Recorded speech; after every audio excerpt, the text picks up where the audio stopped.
I had cancer on the left-hand tonsil, which was my primary. That went through to my lymph node on the left-hand side. My treatment was 7 weeks of radiotherapy every day and chemotherapy once a week for 7 weeks.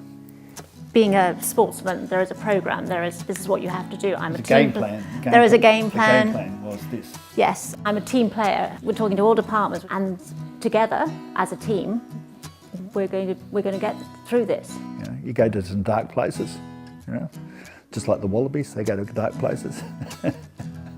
But you know, you come through it. You just got to work your way through it. You just focus on what you can deal with that day. The best thing I found was talking to the nurses and the people at the hospital and working out my routine. You've got to sleep, you've got to go for your walks, you've got to eat, and it's a full-time job. You've got to do all the work to get well. And it's like having a toddler in the house, again. In more ways, not just nutritionally as well, emotionally, everything. You've got a fully grown toddler in the house. They're tired, they get overtired really quickly because they push themselves too much. Their tastes are changing. Thankfully he went off chocolate, so there was more of that in the house. The most common taste changes I see in cancer patients are metallic or bitter taste, bland or cardboard taste changes, or people perceiving taste as either being too sweet or salty. My taste started to change around about the 2nd week of treatment. Wasn't too bad, just a slight change. Wasn't until about the 3rd week where it really started to get really bland. But I think I ate as much as I possibly could through the mouth up until about the 4th week. I think I was forcing it down, 5th week, probably still forcing it, and then I went to the PEG, which is, you know, the tube. Then I had to go to that because you can't physically swallow anymore. I think I drank the whole time. The sports drinks, I think, was what I drank probably the most. Water all the time. The funny thing is the water had to be cold water for me. If I drank like normal at room temperature, it tasted like it came out of a hose. The 3 most common taste changes are blandness, metallic taste, and cardboard or sandpaper taste. Today I'll go over the most effective strategies to help improve each of these types of taste changes. Bland taste often arises in people who are having radiotherapy. Strategies that can help include the use of extra chili and garlic and other herbs to increase the intensity of the flavour of the meal. Now wasabi was quite a good stimulator for my taste buds. I found that. Because not like other spices, it didn't really burn. I found wasabi quite nice. Use good fat, such as extra olive oil, in dressings or cook with extra fat. Really need to think of those big flavours. You may need to add a lot more flavourings than what you would do normally to help improve your perception of the food.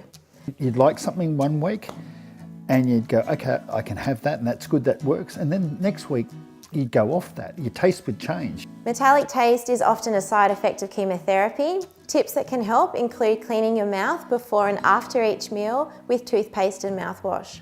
Using wooden or plastic cutlery instead of metal cutlery can help. And foods such as red meats and green vegetables usually don't taste very nice for people with a metallic taste. I'd go off my meat because I love my meat and all that type of stuff. You'd feel quite nauseous from the smell of food. Focus on white meats like chicken or fish, or even vegetarian-based proteins such as eggs, tofu or beans, which may be more appealing.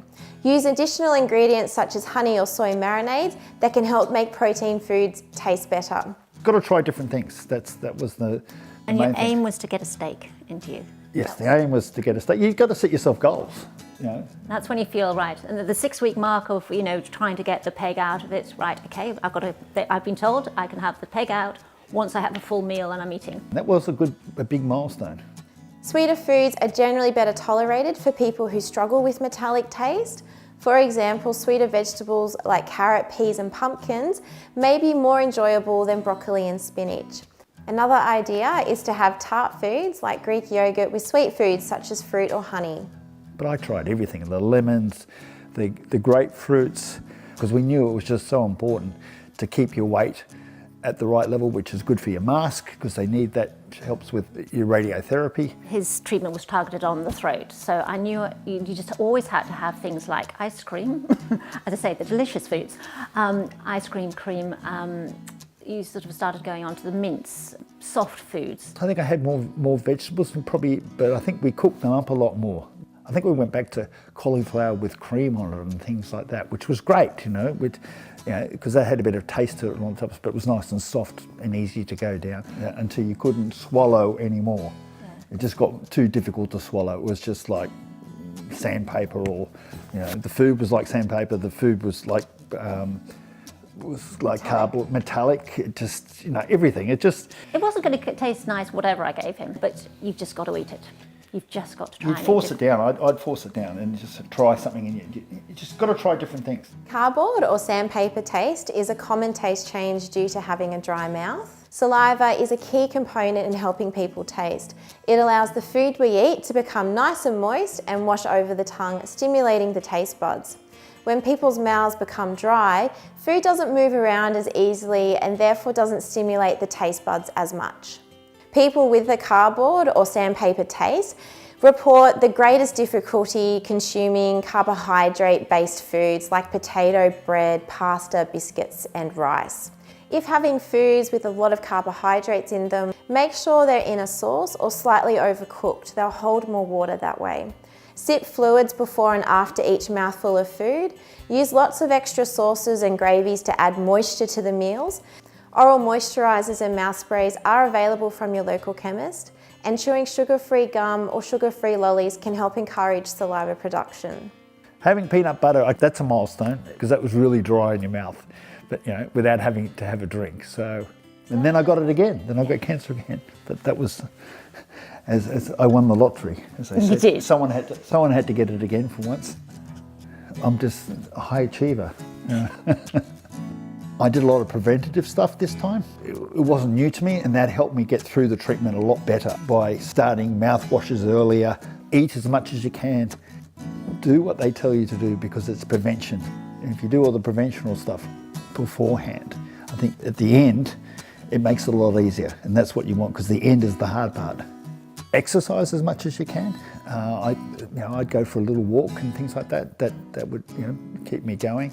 Have someone there to monitor your eating. Some other all-round tips for people experiencing taste changes: try new foods. Try foods you've never had before. That way you won't be able to compare them to how they're supposed to taste. You would be amazed at how many people have been able to find enjoyment in eating and drinking again simply by changing up their eating routine. Overall, it is important to remember that taste changes can occur throughout the course of your treatment, and that persistence really is key. It's important to keep the big picture in mind. Maintaining a good nutrition status can help recovery from treatment, give you more energy to do the things that you want to do, and most importantly, give you the strength to remain as independent as possible.